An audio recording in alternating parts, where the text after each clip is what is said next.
Louvado seja o nome do Senhor, queridos e queridas. Sou grata por Deus me abençoar, por mais uma vez eu estar aqui para estar lendo uma palavra para que nós possamos meditar. Que Deus venha me abençoar e abençoar todos que vão ouvi-la. Que todos possam compartilhar com seus familiares, com seus vizinhos, amigos, para que essa palavra não fique vazia. Que nós todos possamos refletir, nos encher de sabedoria, de entendimento, que vem do Senhor Jesus Cristo. Amém. Hoje eu vou estar lendo a palavra de Lucas, capítulo 14, dos versos 15 ao 24, da Bíblia Sagrada. E o devocional de Paulo Mazzoni e logo depois o livro do Segredo do Contentamento. Então, primeiramente estarei lendo Lucas. Ora, ouvindo tais palavras, um dos que estavam com ele à mesa disse-lhe: Bem-aventurado é aquele que comer pão no reino de Deus. Ele, porém, respondeu: Certo homem deu uma grande ceia e convidou muitos.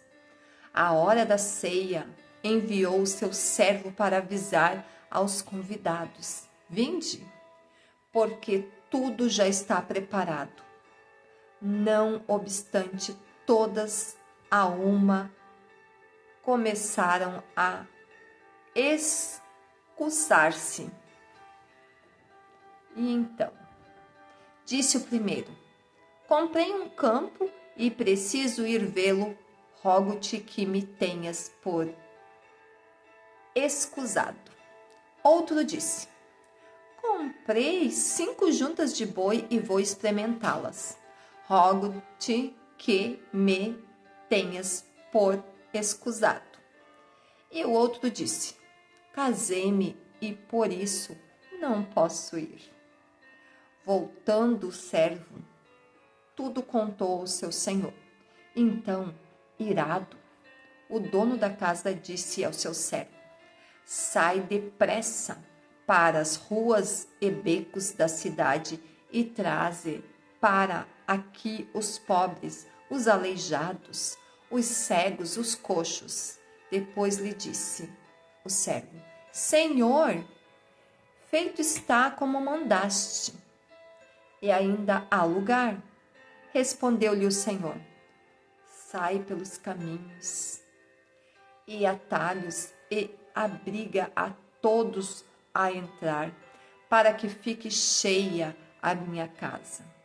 Porque vos declaro que nenhum daqueles homens que foram convidados provará a minha ceia. Amém. E no devocional, para nós podermos entendermos mais a palavra sagrada, nos dias de hoje, não perca o banquete. Você já convidou alguém para um evento e recebeu uma desculpa esfarrapada? Eu já. Mas o meu convidado principal nunca faltou. E eu agradeço muito por isso. Meu convidado especial sempre foi o Deus Todo-Poderoso. Em tudo que eu consigo, eu sou grata. A pessoa não tinha coragem de dizer: não quero, não vou, e venho com uma evasiva. As desculpas comunicam o óbvio. O que a pessoa tem para fazer é preferido ao seu convite. Na parábola de Lucas, que acabei de ler, o homem rico convida pessoas a um banquete espetacular. Ele tinha o desejo de abençoar seus amigos, porém, todos responderam com uma desculpa que revelou suas prioridades.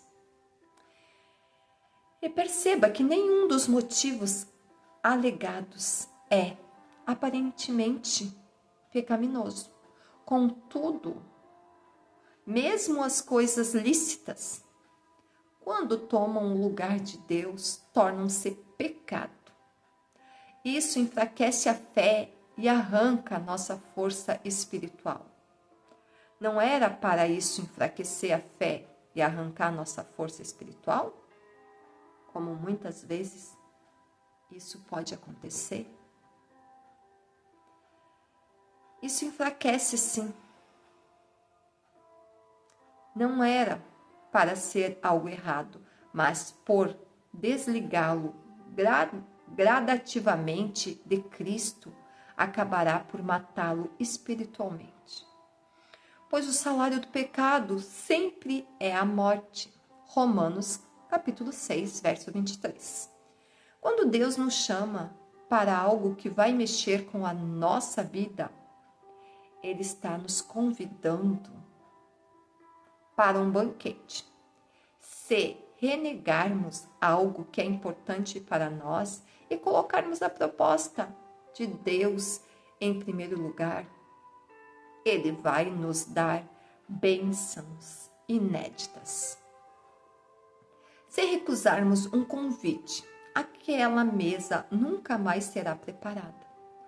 Podemos até orar para que venham outros convites ou para que Deus não desista de nós e escolha outros, como na parábola. Mas o ideal é que não percamos as oportunidades e aceitamos os convites de Deus. Quais são as suas propriedades? A minha propriedade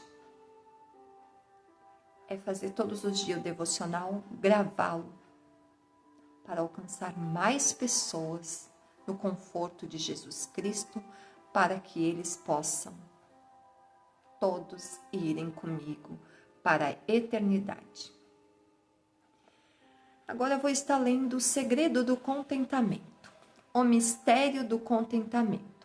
A cerimônia descrita em Gênesis 15 era a cerimônia básica pelo qual os homens assumiam suas responsabilidades na aliança uns com os outros. Eles cortavam animais ao meio e os homens caminhavam entre os pedaços. O ato de cortar animais reflete de fato a consistência da linguagem do Antigo Testamento para descrever o entrar em aliança. Literalmente, em hebraico, cortar uma aliança, o sentido de passar entre os pedaços do animal correspondia a dizer que aquilo que aconteceu a estes animais aconteça comigo se eu não cumprir as obrigações desta aliança. Uma aliança era quebrada sob pena de morte. A gloriosa mensagem de Gênesis 15 está no fato de Deus mostrar que, se a aliança não fosse mantida, Ele mesmo seria cortado por seu povo. Isso era um prenúncio da cruz, na qual Cristo, o Filho de Deus, foi morto pelos pecados do seu povo sob a aliança da graça. Na aliança da graça feita por Deus aconteceu uma grande troca. Cristo tomou os nossos pecados. Ele suportou a ira de Deus que nós merecíamos sofrermos numa cruz. Nossos pecados estão perdoados, mas eles só estão perdoados quando nós pedimos perdão e não fizemos mais pecados. Não há maldição nem condenação. Isso, porém, não é tudo. Aqueles que confiam em Cristo, que estão unidos a Ele pela fé, também recebem sua justiça. Todos precisam de uma justiça para declarar e apresentar a Deus. Não há salvação sem ela. Alguns buscam apresentar suas próprias boas obras, mas elas não são capazes de satisfazer o padrão de Deus. Somos salvos somente pela justiça de Cristo dada a nós. essa grande troca debaixo da aliança da graça é uma grande fonte de paz e descanso para o cristão. Que a graça e paz esteja fortemente com todos nós, que nós possamos verdadeiramente refletir nessa palavra, meditarmos e pedirmos muito a Deus sabedoria, entendimento nas coisas grandes. As coisas grandes e valiosas são as de Deus. Até amanhã.